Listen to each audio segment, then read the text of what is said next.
What's going on, everybody? This is Lecrae, and welcome to my channel where we talk about faith, culture, and hip hop, and some of the things in between. You know what I'm saying? Maybe a little bit of sports. I don't know. You know how we do over here. But today we want to talk about the hot topic in the Christian space right now, which is deconstruction. But before we talk about that, I need you to like and subscribe. Okay? No, it's not a joke. No, it's not a game. I need you to like and subscribe. Everybody says like and subscribe, like and subscribe, like and subscribe. But when I say it, I mean it. Because I'm almost at 1 million subscribers. And when I hit 1 million, I think angels are going to come down from heaven and bless this channel even more. Do angels bless things? I don't know. Well, God's going to send the angels to bless even more. So I need 1 million. I don't know why. 1 million is not better than 946,000, but for some reason, that's what the statistics say. So let's do it together. Deconstruction. Oh my gosh, that's like a curse word in Christendom right now. That and woke. That woke is like a cuss word in certain. First of all, can I talk about woke real quick? Let's be real. In the black community, that's like a term that is old. We don't even really use that like that no more. So like to make a whole doctrine off of it is kind of wild to me. Whatever's clever, you know what I'm saying? Like it would be weird for me to be like, woke. It's like, that's so 2016 in my mind.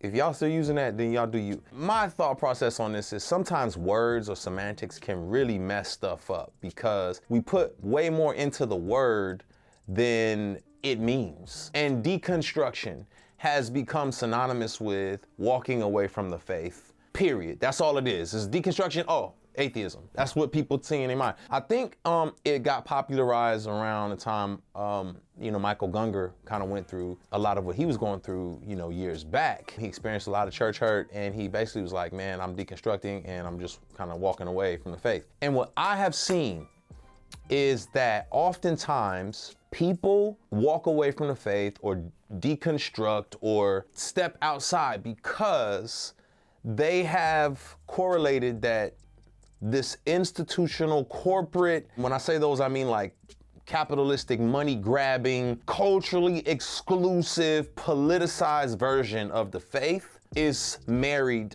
to Jesus. And so they're saying, I don't want anything to do with any of it. And they end up throwing the baby out with the bathwater oftentimes. I know because I did it too. That's right, I deconstructed.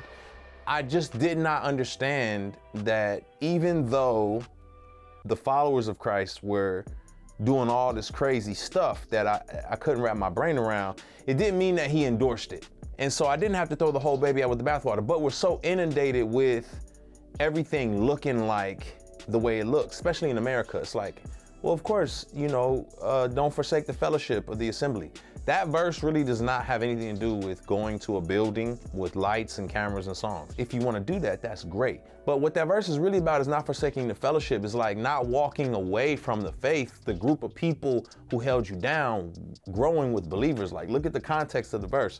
And so in America, oftentimes, where we fellowship with believers is in this institution that is on Sundays in a building. Sometimes there's coffee and there's childcare. That's just kind of the way we've set it up.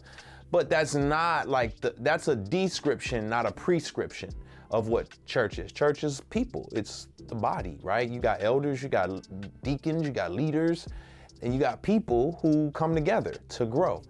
And when you're deconstructing, oftentimes, for me, it was me saying, I don't like the infrastructures that these people have built that care more about money, that care less about people or marginalized people or poor people. And so I don't want anything to do with it. And you start looking like, well, where does it exist where it's better?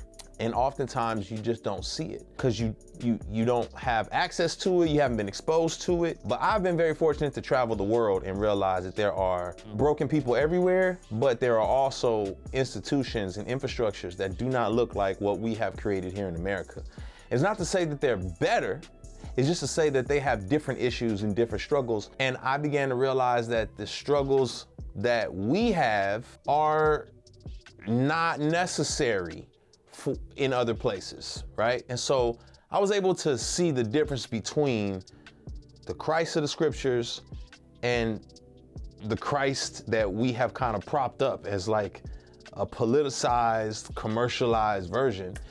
And I said, oh, I don't want the politicized, commercialized stuff, but I do want Christ, and I do want his church, and I do want the fellowship and all of those particular things. So my heart goes out to everybody who's deconstructing, because they're struggling through some hurt probably, or some inconsistencies. But I would just, man, encourage you, man, God is real, God is here. I deconstructed only to reconstruct. Sometimes you gotta tear down a moldy house and rebuild, but build on the foundation that is Christ. And I know that's hard to see sometimes, because when you Google, like, all right, church, you get the same people telling you the same answers. And it's a long, ongoing process. Listen, I wanna dive deeper into this whole topic, and I'm gonna do that on my Patreon. So make sure you subscribe to the Patreon so we can dive into this thing a little bit more. But I would just say this in the end, man, be encouraged, continue journeying. And it's okay to be on a journey, man. I understand it. I wrote a book called I Am Restored, how I lost my religion but found my faith. Check that out. I think it'll help you a lot in your reconstruction process. All right, love, God bless. What's going on, y'all? Thank you for checking out my channel. Make sure you hit the like, the subscribe, and ring the bell for the notifications. Also, check me out on social media. Name is spelled Lecrae. God bless y'all.